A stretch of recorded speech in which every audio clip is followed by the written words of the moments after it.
ngalan ng Ama at ng Anak at ng Espiritu Santo. Amen. Sumainyo ang Panginoon. At sumaiyo rin. Ipagdibang po natin kaysa ng buong simbahan ng kapistahan ng pagliliwanag sa bagong anyo ng Panginoon. Upang tayo maging marapat sa misang ito, magsisimula po tayo para sa ating mga kasalanan at pagkukulang.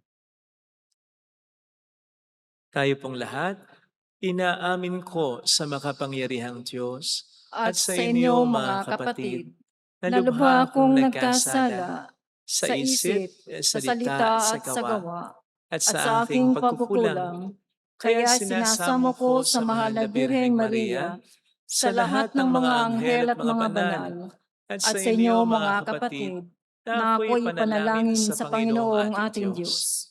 Kawaan tayo na mapagmahal na Diyos, patawarin sa ating mga sala, at patnubayan hanggang sa buhay na walang hanggan. Amen.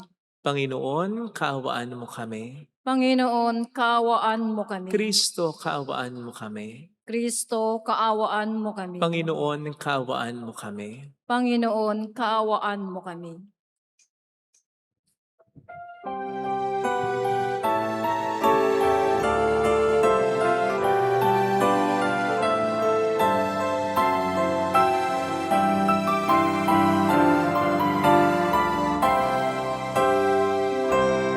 Luwalhati sa Diyos sa kaitaasan, kaloob sa lupa ay kapayapaan. Pinupuri ka, ipinagdarangal, sinasamba ka namin sa dakila mong kaluwalhatian. Panginoon naming Diyos, Hari ng langit, Amang makapangyarihan, Panginoong Jesucristo, bugtong na anak ng Diyos, Kordero ng Ama. Ikaw na nag-aalis ng mga kasalanan ng sanlibutan. Tanggapin mo ang aming kahilingan, ikaw na nanunulog sa kanan ng Ama. Maawa ka sa amin, ikaw lamang ang banal, Panginoong Jesucristo, kasama ng Espiritu, sa luwalhati ng Ama. Amen, amen, amen.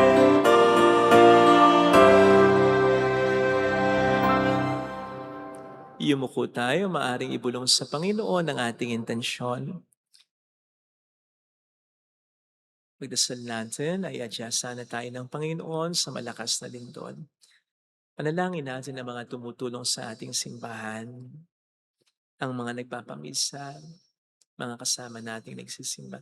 Pagdasal natin ang mga may sakit at ang mga nag-aalaga sa kanila.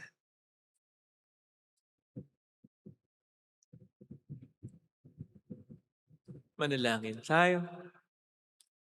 Ama naming makapangyarihan, sa pagliliwanag sa bagong anyo ng iyong anak, ang pananda ng aming sinasampalatayanan na iyong binigyang patunay sa pagsaksi ng aming mga ninuno, at inihayag mong kami lubos na kinukupkop bilang mga anak.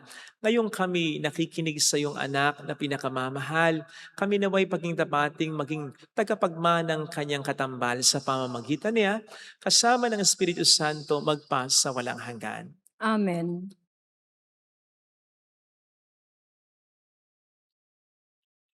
Ang salita ng Diyos mula sa aklat ni Propeta Daniel. Habang ako'y nakatingin, may naglagay ng mga trono. Naupo sa isa sa mga ito ang isang nabubuhay magpakailanman. Kumikinang sa kaputian ang kanyang kasuotan at parang lantay na lana ang kanyang buhok. Ang trono niya ay nagniningning. Ang mga gulong nito ay apoy na nagliliyab. Waring agos ng tubig, ang apoy na bumubuga mula sa trono. Ang naglilingkod sa kanya ay 1,000,000, bukod pa sa milyong-milyong nakaantabay. Humanda na siya sa paggawad ng hatol at binuksan ang mga aklat. Patuloy ang aking pangitain. Ang nakita ko naman ay isang tila taong nakasakay sa ulap. Bumaba ito at lumapit sa nabubuhay magpakailanman. Binigyan siya ng kapamahalaan, ng karangalan, at ng kaharian. Siya ay paglilingkuran ng lahat ng tao, bansa, at wika. Ang pamamahala niya ay di matatapos at di babawiin, at hindi mawawasak ang kanyang kaharian. Ang salita ng Diyos. Salamat sa Diyos. Panginooy maghahari, lakas niya'y mananatili. Panginooy maghahari, lakas niya'y mananatili. Ang poon ay maghahari, magalak ang kalupaan. Lahat kayong mga pulo ay magsaya at magdiwang. Ang paligid niya ay ulap na lipos ng kadiliman. Kaharian niya ay tapat at salig sa katarungan. Panginooy maghahari, lakas niya'y mananatili. Yaong mga kabundukay natutunaw parang pagkit sa harapan ng dakilang Panginoon ng daigdig. Sa langit ay nahayag yaong kanyang katwiran. Sa lupa ay makikita ang kanyang kadakilaan. Panginooy maghahari, lakas niya'y mananatili. Ikaw, poon, ay dakila at hari ng buong lupa. Dakila ka sa alinmang mga Diyos na ginawa. Panginooy maghahari, lakas niya'y mananatili. Ang salita ng Diyos mula sa ikalawang sulat ni Apostol San Pedro. Mga pinakamamahal, ang ipinahayag namin sa inyo tungkol sa muling pagpirito ng ating Panginoong Hesukristo na puspos ng kapangyarihan ay hindi sa mga alamat na katha lamang ng tao. Nasaksihan namin ang kanyang kadakilaan na ipagkaloob sa kanya ng Diyos, Ama ang karangalan at kapurihan. Ito'y nangyari nang marinig ang tinig mula sa dakilang kaluwalhatian ng langit. Ito ang pinakamamahal kong anak. Siya ang lubos kong kinalulugdan. Narinig namin ito sapagkat kami kasama niya sa banal na bundok. Kaya naman lalong tumibay ang aming paniniwala sa ipinahayag ng mga propeta. Makabubuting ito'y pag-ukulan nyo ng pansin, sapagkat ang nakakatulad nito ay isang ilaw sa karimlan na tumatanglaw sa inyo hanggang sa mamanaag ang araw ng Panginoon at ang sinag ng tala ng umagay maglagos sa inyong puso. Ang salita ng Diyos. Salamat sa Diyos.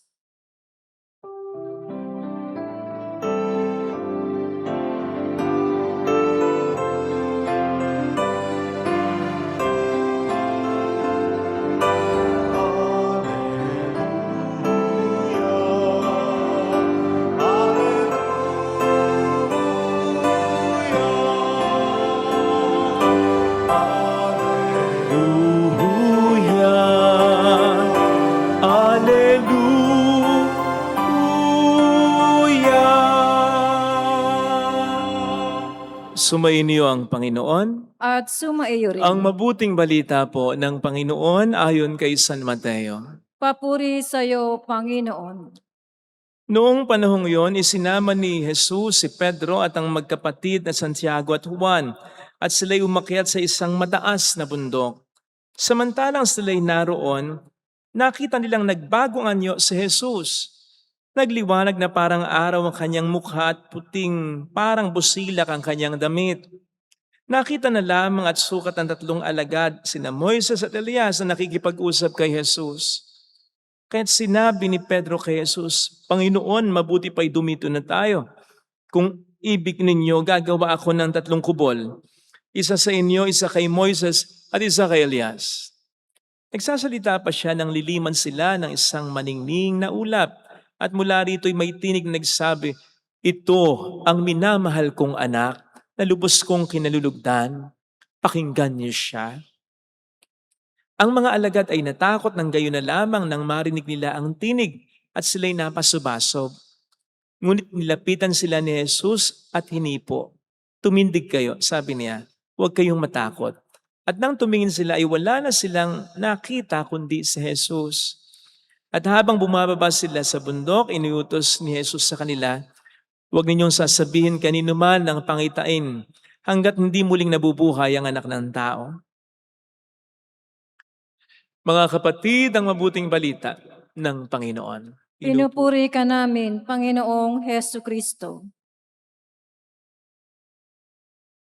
Welcome sa Our Lady of Lazaret Quasay Parish kung saan ayos lang pong umiyak at samahan tayo ng mahal na ina sa pag-iyak at sa pagdarasal upang maging maayos ang lahat. Alam na po natin siguro pare-pareho ang konteksto ng ating narinig na ebanghelyo tungkol sa pagbabagong anyo ng ating Panginoong Hesukristo. Malapit na ang kanyang magiging paghihirap at kamatayan sa Kalbaryo nang mangyari ito.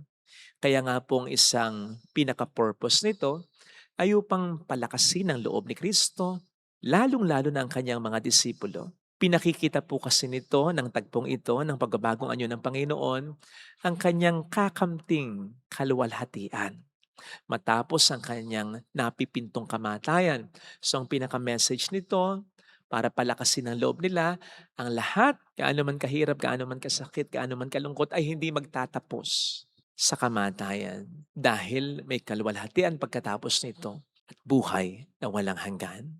Unfortunately, kung isipin po natin, ay parang hindi ito nag-sink in o hindi talaga pinag-sink in ng mga disipulo sa kanilang isipan. Dahil kung ifa-fast forward po natin, alam natin iiwan nila ang Panginoon.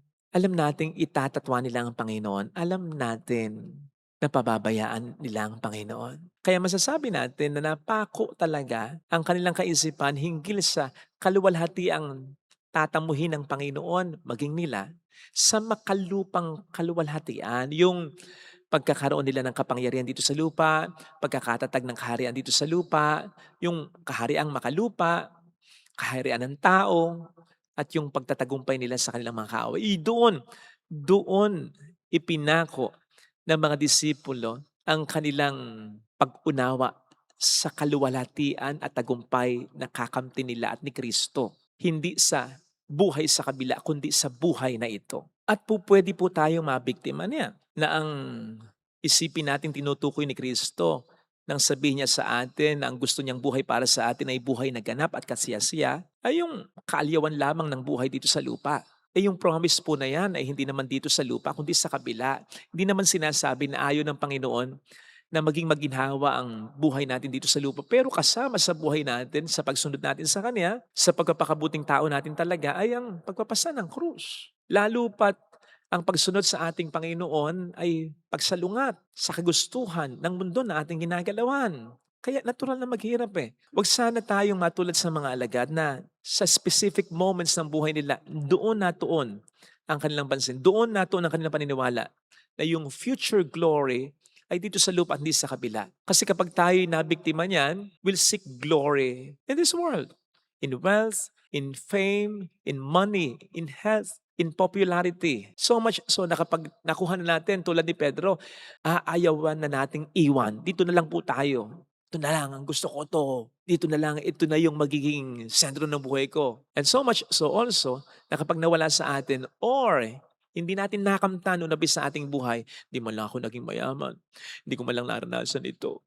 Hindi man lang nasolve ang problema ko. Magagalit na tayo sa Diyos. Magtatampo na tayo sa Diyos. All because yung glory na iniisip at pinaniniwalaan natin ay dito lamang sa mundong ito.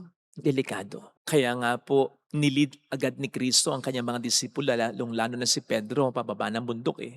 Kasi naaadik na siya sa kaluwalhati ang kanyang naranasan, which is patikim lang. And the same is true with the glory that we experience here on earth. Yung mga tagumpay, yung mga kaligayahan na naranasan natin dito sa lupa sa mabuting paraan ha, patikim lang po yan ng glory o kadakilaan, kaginhawaan sa kalangitan. So hindi tayo dapat mag-focus dito, hindi natin dapat mahalin ang mga kadakilaan na naranasan natin dito na hindi na natin maisip Patikim lamang ito ng glory sa kalangitan na hindi dapat dito sa lupang aking maging atensyon, ang aking maging goal, kundi ang kalangitan. In the same way na hindi man natin maranasan yung mga tagumpay o kaginhawahan dito sa langit, again, huwag tayong magalit, huwag tayong magtampo sa Diyos. Sapagkat pag naranasan natin ang glory at tagumpay sa kalangitan, sasabihin natin, sulit, sulit ang pinagtiis natin. Sulit na kahit hindi natin naranasan anumang glory o kaligayahan o kaginhawahan sa lupa dahil ito ay ibibigay naman sa atin ng Diyos ng lubusan sa kalangitan. Because our greatest glory is in heaven, not here on earth. Kaya mabuhay po sana tayo sa katotohanan ngayon na ang lahat ay pansamantala lamang,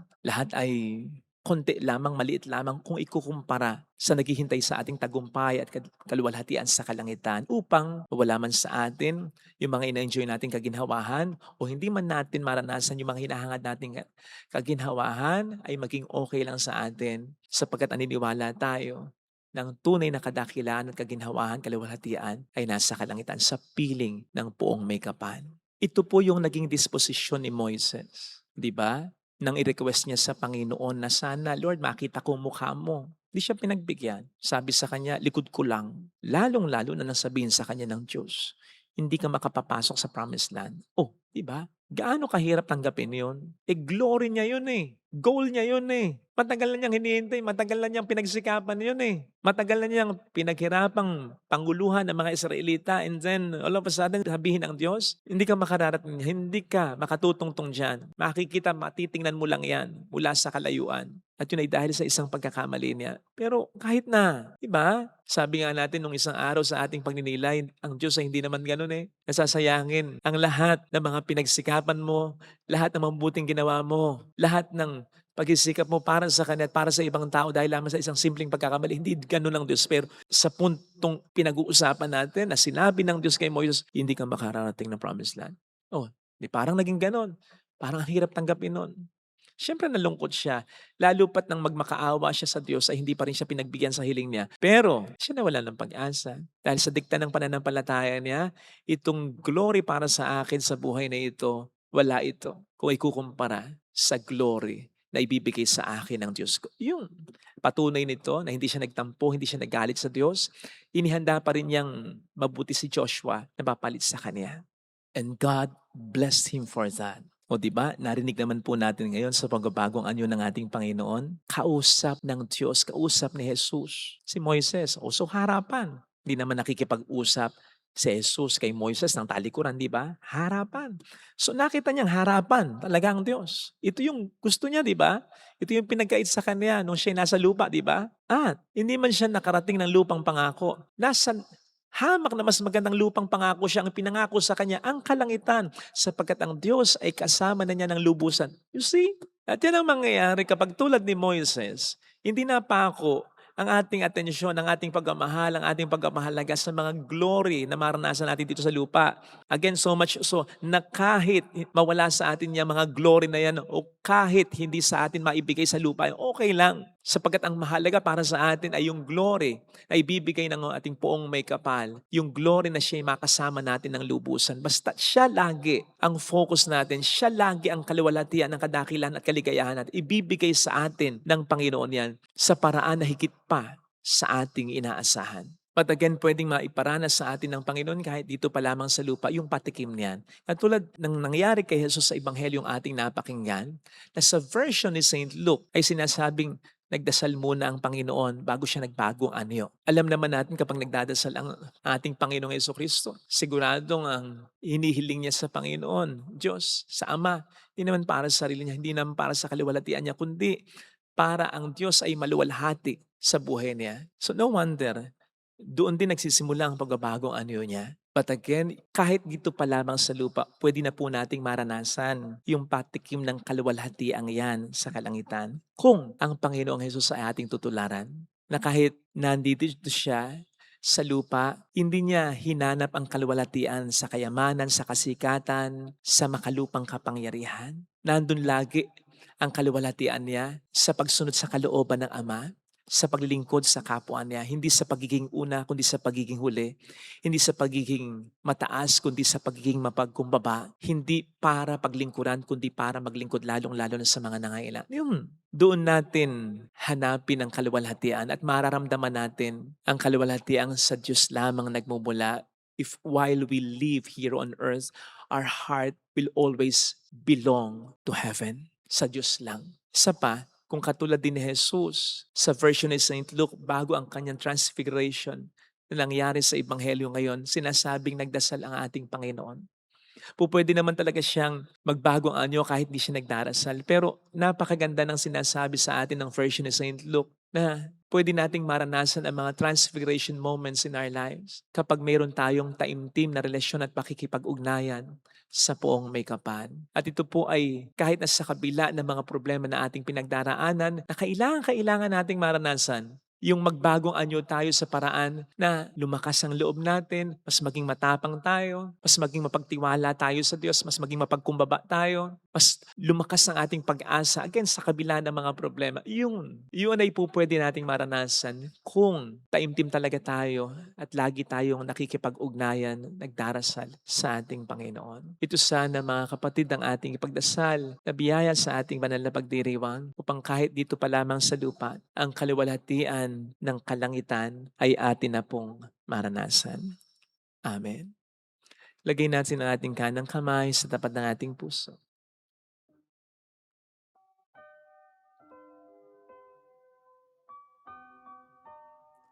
Awitin natin, alam kong may magagawa ang Diyos. Alam kong may magagawa ang Diyos. Alam kong may magagawa ang Diyos. Walang imposible sa Kanya. Kung ako'y magtatapat, sa Kaniya'y maglilingkod, alam kong may magagawa ang Diyos.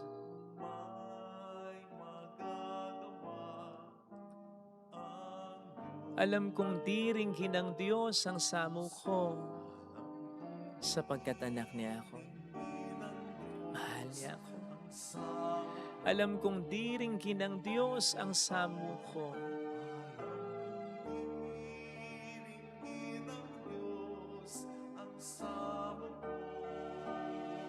Kung ako'y magtatapat, sa Kaniya'y maglilingkod, alam kong diringgin ng Diyos ang samo ko.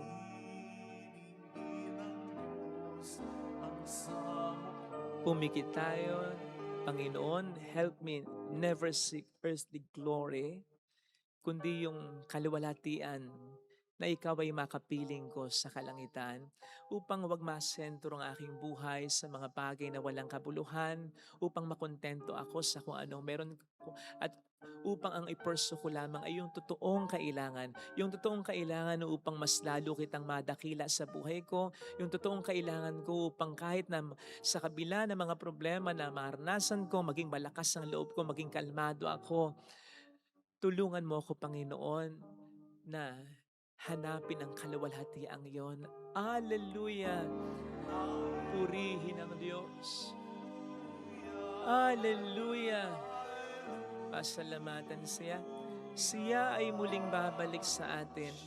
Hindi kanya iiwan, hindi kanya pababayaan. Paniwalaan mo yan. Hallelujah! Purihin ang Diyos. Hallelujah! Sa takdang panahon, babalik ang Panginoon upang tayo ay kunin. Tapat siya sa kaniyang mga pangako sa atin. Sabihin mo sa sarili mo, mayroong magandang mangyayari sa iyo. Gusto kang lukuban ng kapangyarihan ng kaluwalhatian ng Diyos. Gusto niyang palakasin ang loob mo. Gusto niyang iparamdam sa iyong mahal ka niya. Na ang buhay mo ay nasa mga palad niya. Na walang mangyayari sa iyo nang hindi naaayon sa kalooban niya. Na kahit mga pangit na mangyayari sa iyo, gagawa niya ng paraan upang makatulong para sa iyong kabutihan. Basta magtiwala ka. Hanapin mo ang kaluwalhatian na ang Diyos ay paglingkuran, na ang Diyos ay makasama, na ang Diyos ay mahalin ng lubusan. Yun ang tunay na kadakilaan. At yun din ang makapagbibigay ng malalim na kaligayahan. Papuri sa Ama at sa Anak sa Espiritu Santo. Kaparan sa una-una ngayon magpakailanman at magpasawalang hanggan. Amen. Pag-aalay po.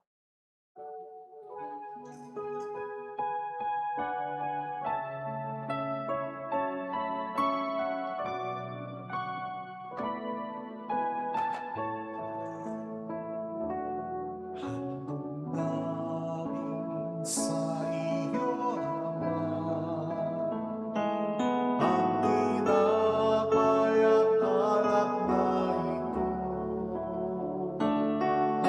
handog ng bayang umaasa, sumasabat nagmamahal sa iyo.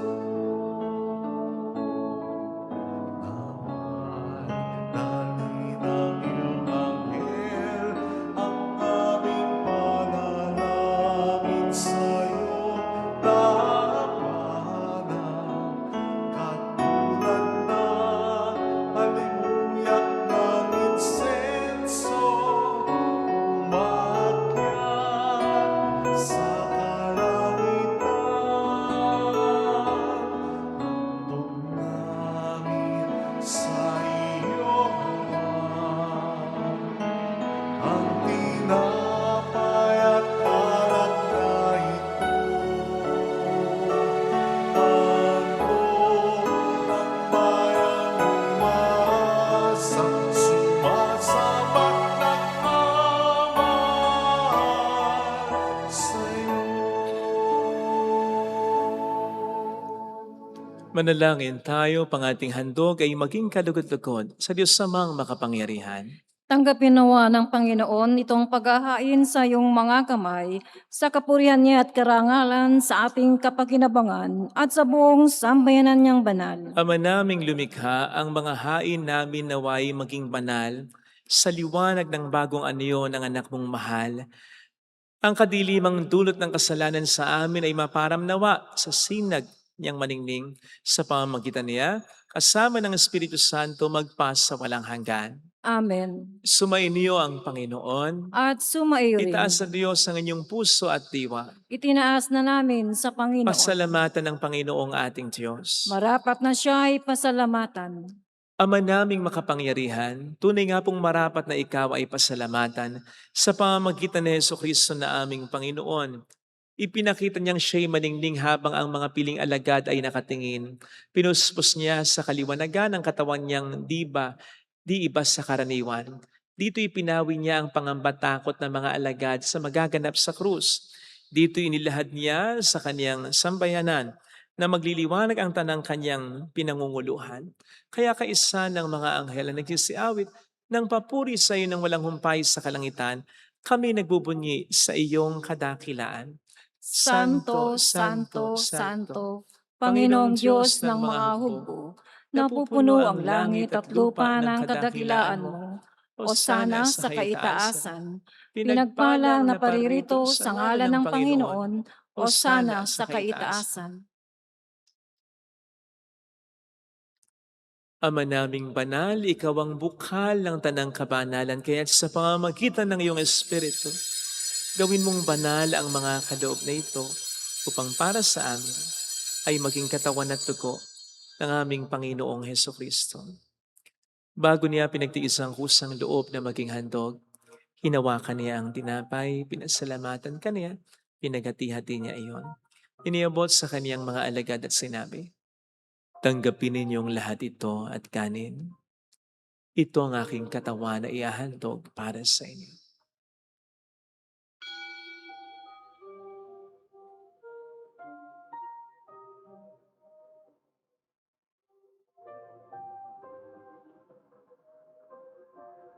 Gayun din naman ang matapos ang hapunan, hinawakan niya ang kalis, muli kaniyang pinasalamatan.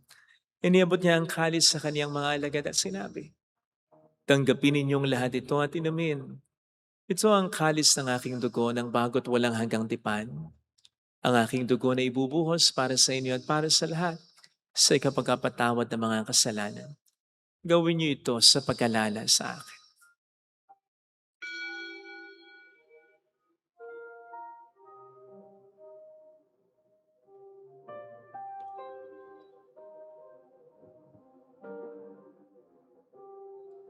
Ipagbunyi natin ang misteryo ng ating pananampalataya. Si Kristo'y namatay, si Kristo'y nabuhay, si Kristo'y babalik sa wakas ng panahon. Ama, ginagawa namin ngayon ang pagkalaala sa pagkamatay at muling pagkabuhay ng iyong anak. Kaya inialay namin sa iyo ang tinapay ng buhay at ang kalis ng kaligtasan. Kami nagpapasalamat dahil kami iyong minarapat na tumayo sa harap mo para maglingkod sa iyo. Sinasamo namin kami na magsasalo sa katawan at dugo ni Kristo ay mabuklod sa pagkakaisa sa pamamagitan ng Espiritu Santo. Ama, lingapin mo ang iyong simbahang laganap sa buong daigdig. Puspusin mo kami sa pag-ibig. Kaisa ni Leon na aming Papa, Dennis na aming Obispo at ang Tanang Kaparian. Alalahanin mo ang mga kapatid naming nahimlay nang may pag-asang sila'y muling mabubuhay, lalo na po ang aming mga ipagdarasal. Saglit nating ipagdasal ang ating mga kakilalang yumaon. Kawaan mo sila at patuloyin sa iyong kaliwanagan. Kawaan mo at paging tapatin kaming lahat na makasalo sa iyong buhay na walang wakas.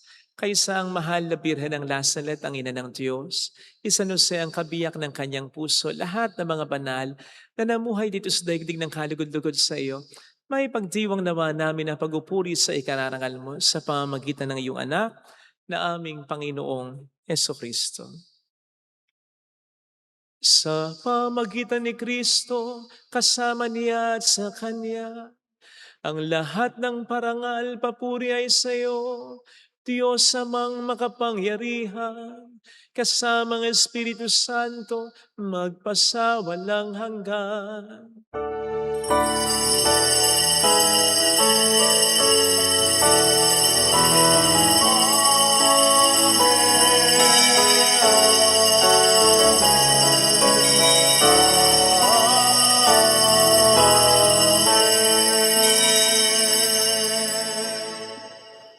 Tumawag tayo sa Ama.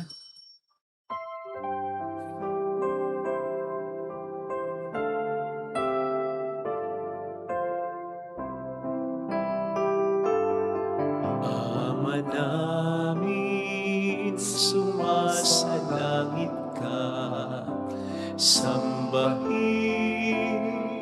ang ngalan mo, mapasa amin ang kaharian mo, sundin ang loob mo dito sa lupa para nang sa langit. Bigyan mo kami ngayon ng aming kakanin sa araw-araw at patawarin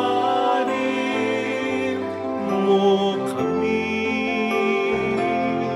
sa aming mga sala para ng pagpapatawad namin sa nagkakasala sa amin, at huwag mo kami ipahintulot sa tukso at ihagya mo kami sa lahat ng masama. Niling namin kami adya sa lahat ng masama, pagkalooban ng kapayapaan na araw-araw, iligtas sa kasalanan, samantalang aming pinaghahandaan ang dakilang araw ng pagkapahayag ng tagapagligtas namin si Heso Kristo. Sapagkat iyo ang kaharian, ang kapangyarihan at ang kapurihan magpakailanman. Amen. Panginoong Heso Kristo, sinabi mo noon, sinasabi mo rin sa amin ngayon, kapayapaan ang iniiwan ko sa inyo, ang aking kapayapaan ang ibinibigay ko. Tunghayin mong aming pananampalataya, wag ang aming pagkakasala. Pagkalooban mo kami ng kapayapaan at pagkakaisa sa iyong kalooban, kasama ang Espiritu Santo magpasa walang hanggan. Amen. Ang kapayapaan ng Panginoon ay sumainyo nawang lahat. At sumaiyo rin. Magbigayan tayo ng kapayapaan sa isa't isa. Kapayapaan. Peace be with you. Kordero ng Diyos na nag-aalis ng mga kasalanan ng sanlibutan, maawa ka sa amin. Kordero ng Diyos na nag-aalis ng mga kasalanan ng sanlibutan, maawa ka sa amin. Kordero ng Diyos na nag-aalis ng mga kasalanan ng sanlibutan, ipagkaloob mo sa amin ang kapayapaan. Narito sa harap natin ng Panginoon ang ating buhay at kaligtasan. Mapalad tayong inaanayahan. Panginoon, hindi ako karapat-dapat na magpatuloy sa iyo. Ngunit sa isang salita mo lamang ay gagaling na ako.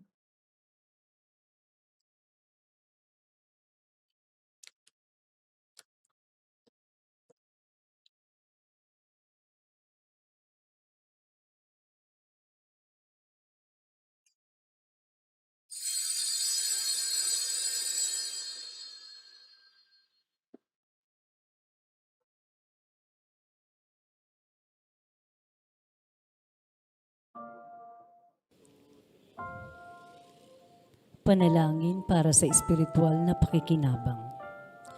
Panginoong Hesus, ako ay naniniwala na ikaw ay nasa kabanal-banalang sakramento. Iniibig kita ng higit sa lahat at ninanasa kong tanggapin ka sa aking kaluluwa. Sapagkat sa mga sandaling ito, hindi kita matatanggap sa sakramento. Tumuloy ka sa espiritu sa aking puso. Niyayakap kita na para bang naririto ka na. Inaalay ko ng buong buo ang aking sarili sa iyo. Huwag mong hayaang mawalay ako sa iyo. Amen. Puso namin ay panalangin na puno ay magbago. Buhay nito'y alay sa'yo. Anin aming Ama, sugo ang Espiritu na kami ay matulad sa iyong anak na si Jesus. Anin aming Ama, sugo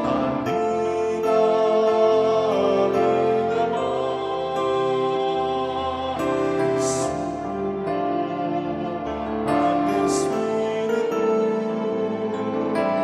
na kami ay matulad sa iyong anak na si Jesus.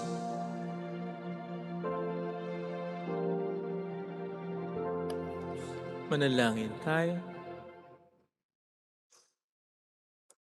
Ama naming mapagmahal, ang tinanggap naming banal na pakikinabang ay siya nawang magpabago sa amin sa ikapagiging kalarawan ng niloob mong magpamalas ng pagliliwanag sa bagong anyo bilang aming tagapamagitan. Kasama ng Espiritu Santo magpasa walang hanggan. Amen. Holy God, Holy Mighty One, Holy Immortal One. Have mercy on us and on the whole world. Holy God, Holy Mighty One, Holy Immortal One. Have mercy on us and on the whole world. Holy God, Holy Mighty One, Holy Immortal One. Have mercy on us and on the whole world. Jesus, King of Mercy, We trust in you. alalahanin. Alalahanin, O mahal na Birhen ng Lazaret, ina ng pag-asa, ikaw ang nagpaalala sa aming magbalik loob sa Ama. Ito ang nagpapatunay na ang kagandahang loob mo'y nanatiling busilak. Sa pag-aaruga mo sa amin, tungkulin mo'y tinupad. Sa paanan ni Kristo, itinuring mo kaming mga tunay mong anak. Kaya ninais mong lisay huwag mapahamak. Maging sa iyong walang tigil na pananalangin, pati luhay pumatak. Huwag na mamawala ng saysay ang iyong paghihirap. Hiling nawa namin sa iyo, o aming inang liyag, na matapos ang pakikibaka namin sa mundong ito at sa pananatili naming tapat kay Kristo, sa kapurihan mo'y makibahagi kaming ganap, upang kung nasan ka ngayon ay maparoon din kaming lahat. At ang kaganapan ng kaluwalhatian ng Diyos Ama ay tuluyang matupad siya nawa. Mahal na Bira ng Lasalet, tagapagkasundo ng mga makasalanan. Ipanalangin mong walang patid kaming mga dumudulog sa iyo. Marami pong salamat sa inyong pakikisa at sa mga tulong na binibigay ninyo na dahilan kung bakit tayo nakapagpapatayo ng mga chapels at nakatutulong sa maraming mga parokya at sa simbahan sa kabuuan. Salamat po sa inyong pagmamahal sa ating inang simbahan at salamat din po sa tiwala na binibigay nyo sa amin para maging taluyan lamang ng mga biyaya na pinagkakaloob po ng Diyos sa inyo at papunta sa ating kapwa-tao. Salamat po. Bahala na po ang Panginoong magsukli sa inyo. Sumayin niyo ang Panginoon. At sumaiyo rin. Pagpalain kayo kasama ng ating pamilya na mapagmahal at Diyos, ng Ama at ng Anak, ng Espiritu Santo. Amen. Umayo tayo sa kapayapaan ni Kristo. Salamat sa Thank you Diyos. rin po.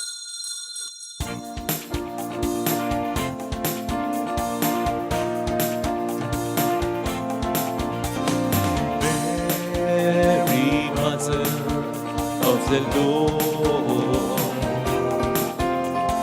hear the prayer we sing to you. Let your tears sip in our minds and hearts as once they fell at last ahead. Tell your people how to live again. Tell your people how to sing again. Tell your people how to dance again. Tell your people how to pray again. Mary, Mother of the Lord, hear the prayer we sing to you.